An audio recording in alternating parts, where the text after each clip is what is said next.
Baik, kita akan membahas tentang pemahaman atau bagaimana memahami masyarakat secara sosiologis. Yang kemarin kita pernah minggu lalu belajar bahwa di alam ini secara umum ada dua pengetahuan, yaitu pengetahuan alam dan pengetahuan sosial humaniora, di mana sosiologi ini adalah bagian dari sosial humaniora, dan kalau kita bicara atau belajar tentang sosiologi adalah kita bicara tentang masyarakat. Oke, ini yang akan kita bahas fenomena sosial terkini dari interaksi sampai dengan perubahan sosial yang kontennya atau ceritanya, contohnya ada di film yang sudah Anda tonton tadi, nanti kita spesifikkan, kita lihat.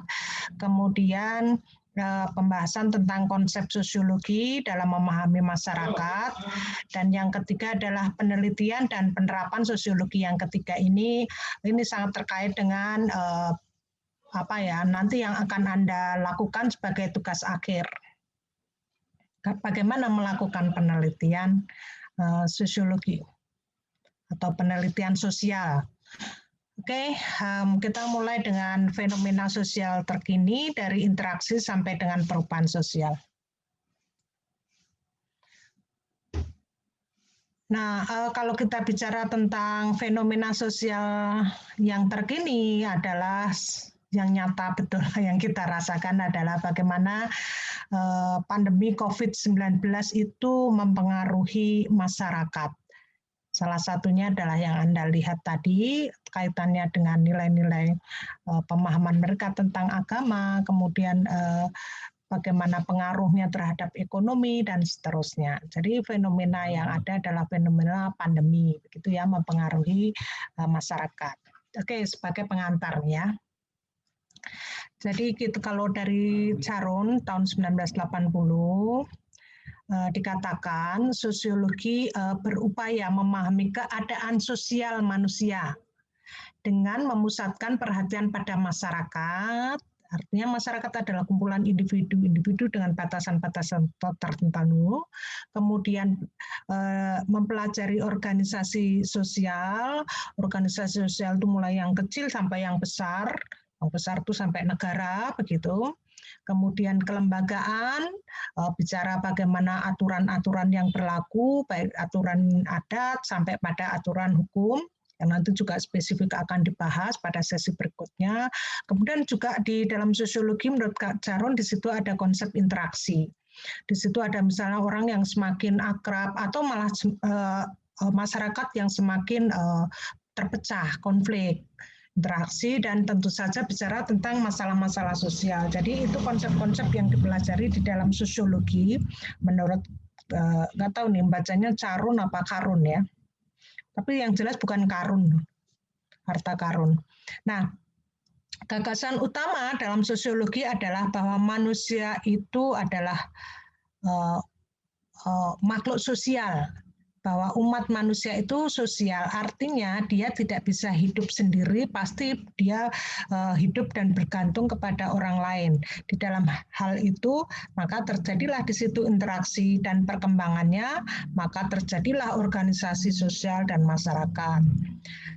Sehingga dapat dirumuskan sosiologi adalah ilmu yang mempelajari struktur sosial dan proses sosial termasuk perubahan sosial. Jadi ada kata kunci yang dipelajari di sosiologi itu apa? Yang satu adalah struktur sosial. Struktur sosial itu apa? Nanti kita bahas, tapi secara umum struktur sosial itu yang dipelajari misalnya kelompok, kemudian stratifikasi sosial, begitu yang membentuk struktur masyarakat. Kemudian dalam pembahasan tentang proses sosial itu ada kaitannya dengan interaksi-interaksi yang terjadi di dalam masyarakat, tentang konflik, begitu ya, nanti juga akan dipelajari. Nah, termasuk juga perubahan-perubahan sosial. Nah, di mana perubahan sosial tadi seperti yang Anda lihat di film, bagaimana dengan adanya pandemi COVID-19 itu mengakibatkan perubahan-perubahan sosial. Nanti akan kita bahas dua hal yang spesifik tentang perubahan sosial itu adalah selain COVID adalah perubahan sosial yang disebabkan oleh teknologi. Oke, lanjut ya. Nah, Di sini yang saya sampaikan. Jadi perubahan-perubahan sosial itu yang juga akan menjadi kajian sosiologi itu adalah adanya perkembangan teknologi. Dengan adanya perkembangan teknologi itu membawa dampak bagi masyarakat, yaitu dampak positif dan dampak negatif. Nah, dampak positif itu banyak ragamnya ya. Misalnya dengan IT ini bisa meningkatkan komunikasi karena tidak ada batasan dalam jarak seperti yang kita lakukan ini, kuliah tanpa ketemu secara fisik. Kemudian terjadi pertukaran informasi dan data, apakah melalui email, website, WA group gitu, dan terjadi transaksi bisnis yang semakin efisien dan efektif. Banyak lagi yang lain, ini hanya beberapa contoh saja. Kemudian satu sisi dia juga memberikan dampak negatif, terutama teknologi yang terkait dengan komunikasi ya, IT, itu rupanya menyebabkan inequality itu ketidaksetaraan. Jadi yang bisa mengakses IT atau mengakses teknologi ya makin kaya gitu ya, makin mampu dia mengakses. Yang tertinggal ya tertinggal gitu karena kemiskinannya nggak bisa mengakses begitu. Yang nampak jelas itu bagaimana dengan COVID ini sekolah harus online, mereka yang miskin dari keluarga miskin tidak bisa mengakses mata pelajaran karena ya tidak punya HP, tidak punya laptop gitu ya, tidak punya cukup pulsa. Nah, itu ternyata berdampak seperti itu, ketidaksetaraan digital dan semakin terpisah begitu. Nah, itu negatifnya. Kemudian kecanduan game online. Nah, mungkin pada anak-anak dan juga Anda dan saya gitu. Akhirnya orang jadi tidak fokus pada yang seharusnya gitu ya. Nggak mau kerja, nggak mau malas-malasan terus main game online. Kemudian perubahan perilaku yang semakin memburuk gitu ya, menjadi buruk, terutama anak-anak karena anak-anak itu mudah terpengaruh ya dari internet kayak dari YouTube dan seterusnya. Kemudian adanya kejahatan cyber, hoax dan lain-lain seperti yang kita alami lah. Kemudian ya mengakibatkan juga pengangguran karena banyak pekerjaan yang selama ini ada digantikan oleh IT dan tentu saja bisa jadi berakibat pada kualitas sumber daya yang menurun. Itu contoh lain bisa Anda buat sendiri. Termasuk yang kedua ini perubahan atau fenomena sosial yang terjadi ya akibat dari dampak pandemi COVID-19. Ini juga banyak sekali dampaknya, tetapi yang tertulis di sini atau dijelaskan di sini ada beberapa. Misalnya lumpuhnya perekonomian, tertanya pengangguran, daya beli masyarakat yang menurun, yang nyata-nyata kita lihat sekarang inilah begitu. Kemudian terjadinya perubahan dari norma yang berlaku, kemudian bisa juga muncul rasa curiga antar sesama begitu. Banyak hal-hal yang negatif di situ. Tetapi memang ada juga hal yang positif, yaitu misalnya sekarang orang mudah untuk menjual barang gitu ya, atau orang mudah menggunakan WA gitu untuk menjual barang-barangnya gitu. Ya di WA Group itu paling efisien di RT RW gitu ya, memunculkan jiwa-jiwa kewirausahaan itu yang positif. Kemudian terjadi bisa konflik, terus kemudian terjadi perubahan lapisan sosial yang dulu semula kaya, yang dulu semula bekerja, mapan, kemudian menganggur, akhirnya jatuh miskin, artinya dia lapisan sosialnya jatuh ke bawah. Tentang lapisan sosial nanti juga dibahas di dalam materi sosiologi, mata kuliah sosiologi ini. Kemudian juga terjadinya perubahan peran tokoh masyarakat, baik yang sifatnya semakin memperkuat atau semakin memperlemah. Terus kemudian banyak peran pemerintah ataupun peran tokoh-tokoh masyarakat di level lokal begitu ya untuk mempersuasif agar atau mengkampanyekan agar kita taat pada 5M ya di COVID dan seterusnya. Ini bisa Anda cari contoh yang lain lah. Nah, boleh kita lanjutkan kepada konsep-konsep sosiologi dalam memahami masyarakat. Kita banyak bicara tentang teori-teori sosiologi di sini. Kita mulai dari manfaat sosiologi. Itu menggunakan bukunya Plummer tahun 2010.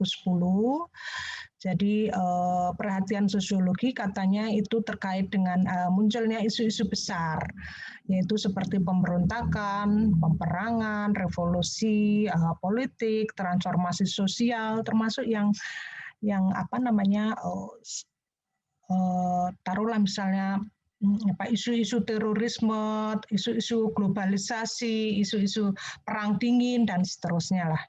Jadi itu dikaji atau menjadi perhatian para sosiolog. Kemudian sosiologi itu menganalisis relasi sosial yang berada di balik kehidupan biasa sehari-hari. Si Plummer ini menyatakan bahwa untuk mempelajari masyarakat itu tidak harus yang gede-gede gitu ya. Ada yang kecil-kecil gitu. Yang gede-gede maksud saya bicara tentang globalisasi, kemudian bicara tentang taruhlah kerusakan iklim yang jadi perhatian dunia, bisa juga hal yang kecil, misalnya bagaimana sih tomat sampai gitu ya, saus tomat sampai di meja kita itu ceritanya gimana, dia itu pasti ada kaitannya dengan bagaimana petani menanam, kemudian bagaimana dia menjual ke tengkulaknya dengan harga yang sangat rendah dan seterusnya. Nah, di dalam bukunya itu dia bicara tentang 3T itu, tomat, telepon, toilet. Jadi artinya kajian sosiologi itu bisa dilihat dari hal yang seperti itu gitu. Kemudian dikatakan juga bahwa segala sesuatu yang dilakukan oleh manusia yang melibatkan aspek sosial, maka segala hal dan apapun yang dapat dianalisis secara sosiologi. Jadi selama kita bisa mengkaji sesuatu hal dari apapun gitu yang ada di hadapan kita itu tidak lepas dari pemahaman tentang sosiologi gitu. Termasuk yang kayak tadi, bagaimana saus tomat ke petani, interaksi petani dengan juragannya, dan seterusnya. Jadi kata Plummer seperti itu. Kemudian pentingnya memahami sosiologi dilihat dari 5 dimensi, ini Robert G. Brime. Ini mempelajari sosiologi, mempelajari sosial ya, mempelajari sosiologi itu artinya kan ilmu tentang sosial ya. Sosiologi ini sama halnya kayak mempelajari mata pelajaran atau mata kuliah atau mempelajari ilmu lain lah. Ada unsur waktu, ada unsur masyarakat sendiri sebagai bagian dari bentuk sosialnya itu, kemudian panjang lebar artinya ada konteks tempat begitu, seperti itu. Jadi itu betapa luasnya yang dipelajari dalam sosiologi. Jadi dikatakan sosiologi merupakan ilmu yang memberikan kemampuan kepada kita untuk melihat dimensi kelima hal itu. Jadi tidak hanya satu dimensi, tetapi juga banyak dimensi. Kemudian Peter Berger 1963 menyatakan perspektif sosiologi itu membuat kita melihat dengan cara baru pencerahan dunia di mana kita hidup selama ini. Jadi ini merupakan transformasi kesadaran dan kesadaran itu sendiri sangat penting bagi kehidupan manusia, bahkan merupakan kondisi bagi kebebasan. Jadi artinya begini, pada saat kita mengkaji sesuatu hal dari perspektif sosiologi itu ada kesadaran gitu. Oh ternyata ya kasihan ya kalau cabai harganya anjlok. Sebelumnya mereka petani itu berlomba nanam cabai karena harga cabainya tinggi, pas panen itu ternyata anjlok, terus kita lihat cabai yang kita makan atau sambal yang kita makan ini kok pedas, dari situ aja muncul kesadaran. Nah, bagaimana di balik latar belakang itu gitu. Nah, itu sosiologi bisa sampai ke sana. Nah, ini digambarkan seperti halnya di sepatu basket seperti ini ya. Oke. Nah, kenapa ya sekali lagi ya Brian Berger itu ahli-ahli atau para sosiolog itu kan dari barat ya. Jadi perspektifnya dalam memberi contoh atau dalam melihat sesuatu itu ya di dunia barat, misalnya ada di situ sneaker atau sepatu, kemudian apa tadi saus, atau telepon, ya, saus tomat, telepon, kalau kita bisa hal yang lain. Kemudian, sosiologi ada yang disebut dari teorinya Max Weber, dia terkenal dengan teori tindakan sosial. Teori tindakan sosial itu bahwa di masyarakat itu merupakan akumulasi dari tindakan-tindakan individu dan secara sadar individu itu melakukan suatu tindakan atau aksi. Nah, Max Weber ini agak berbeda dengan Durkheim dan Marx ini yang kedua ini sebelum saya ini. Emile Durkheim dan Karl Marx ini dia menyatakan yang Durkheim dan Karl Marx itu tidak setuju ya. Kalau Karl Marx dan Durkheim itu kan bicara struktur sosial. Jadi tindakan seseorang itu tidak disadari karena pengaruh struktur sosialnya di mana dia berada. Nah, si Weber ini bilang tidak seperti itu gitu. Jadi tindakan masyarakat itu adalah akumulasi dari tindakan orang yang secara sadar dia melakukan suatu tindakan begitu. Dia membagi menjadi 4. Ada tindakan yang disebut dengan tradisional. Jadi orang bertindak atau individu bertindak itu karena kebiasaan gitu. Karena kalau di sini contohnya saya melakukan ini karena saya selalu melakukannya, itu tindakan tradisional. Kalau di budaya kita ya makan itu harus 3 kali, kalau mandi 2 kali, ya itu udah kebiasaan kita. Nah, itu tindakan sosial dari satu individu karena pengaruh dari kebiasaan-kebiasaan. Makanya dikatakan dia tradisional. Yang mungkin tentu saja berbeda ya, kalau di kita kan makan pakai tangan gitu, di negara barat pakai garpu dan pisau, kalau di Cina pakai sumpit seperti itu. Nah, itu akhirnya menjadi kebiasaan masyarakat gitu ya, dari individu-individu tersebut.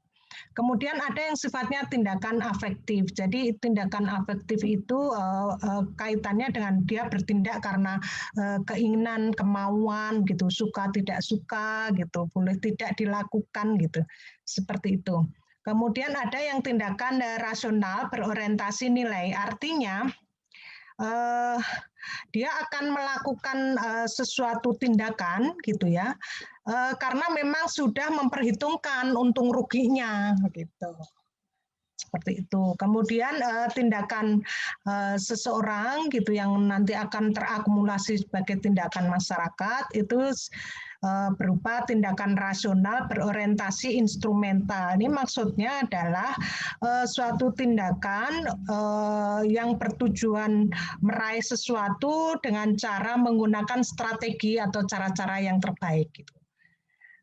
Jadi instrumental itu maknanya adalah dengan perencanaan, dengan strategi gitu. Nah, ini contoh aktivitas sosialnya adalah menaklukkan suatu wilayah dengan strategi tertentu. Jadi bagaimana penjajah misalnya, itu contoh paling mudah, itu melakukan suatu tindakan, nah itu tergantung termasuk pada ini. Kemudian bagaimana teroris melakukan kegiatannya gitu ya. Nah, itu tergolong di 4 ini gitu. Artinya dia penuh dengan perencanaan dan strategi. Paham ya? Moga-moga paham. Nah, yang ini tadi yang dikritisi oleh si Weber tadi, yaitu perspektif struktur dari Emile Durkheim dan Karl Marx. Jadi dia intinya begini, perilaku atau tindakan seseorang itu sangat dipengaruhi oleh struktur sosial yang ada. Jadi secara tidak sadar begitu ya. Itu kata Emile Durkheim dan Karl Marx ini. Jadi di sini sebuah fakta sosial adalah setiap cara bertindak atau ajak atau tidak yang mampu melakukan hambatan eksternal terhadap individu. Jadi di situ tindakan individu itu dipengaruhi oleh faktor eksternalnya. Seperti itu ya. Kemudian itu pernyataan dari Durkheim. Kemudian Durkheim menekankan kekuatan pemaksa dari fakta sosial itu terhadap individu dalam masyarakat. Salah satu contoh klasik dan terkenal mengenai pengaruh fakta sosial atas individu itu adalah perilaku bunuh diri. Jadi dalam tulisannya di Durkheim itu menyatakan bahwa fenomena bunuh diri itu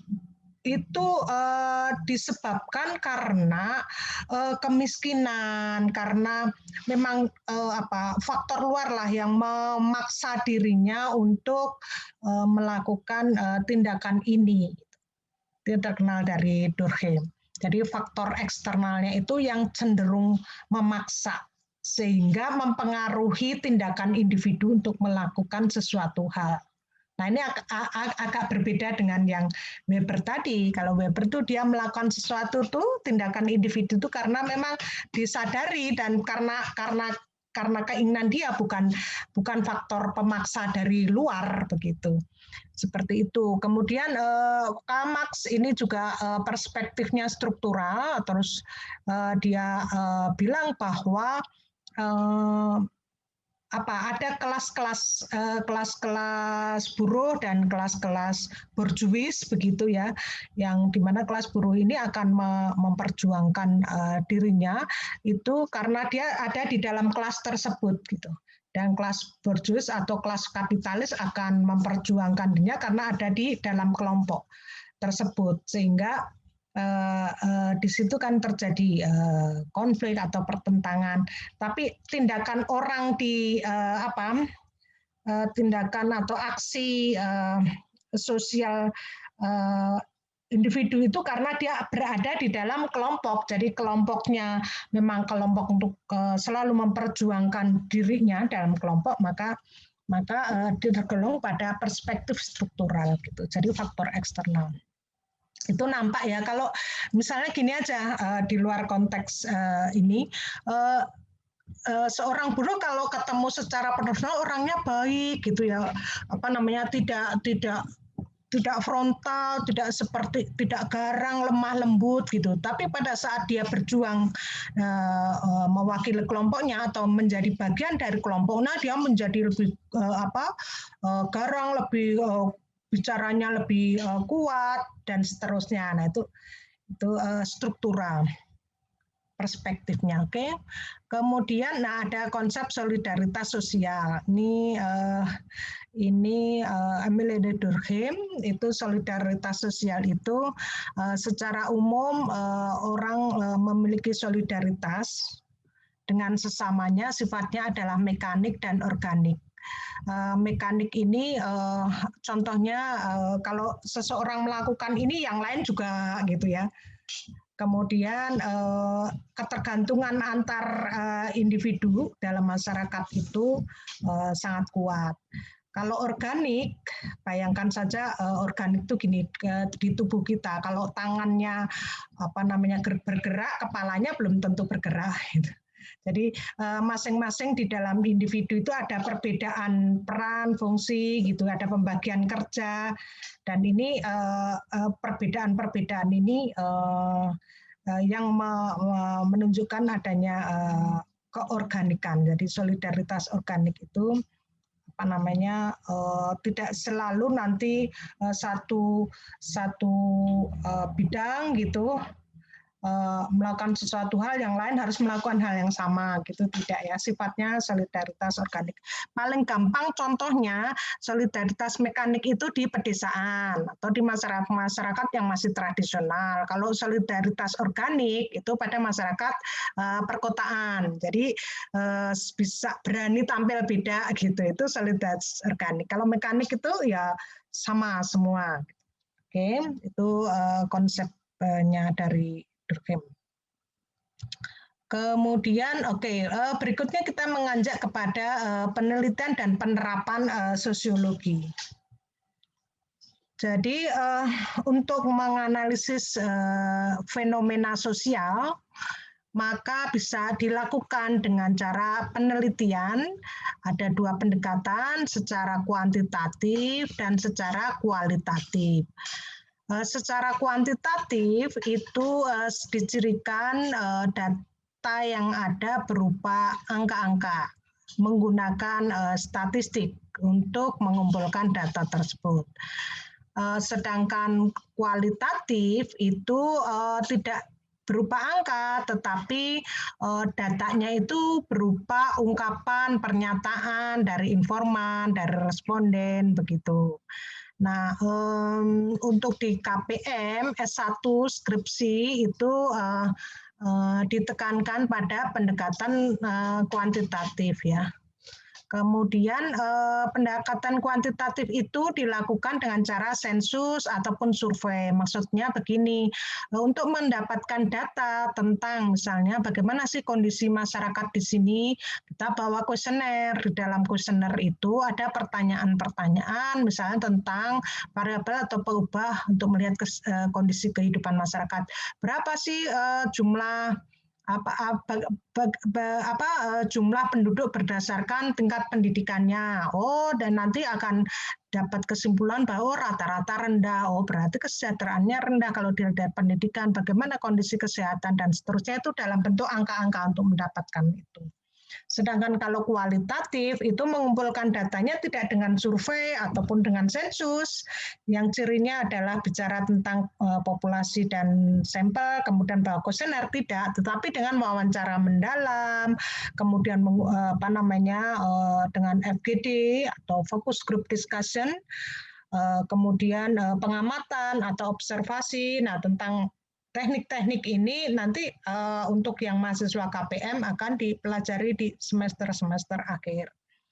Seperti itu ya, di kuantitatif menggunakan variabel atau indikator yang sudah jelas. Jadi pada saat ke lapang sudah punya variabel yang akan diteliti, bahkan sampai kepada pertanyaannya.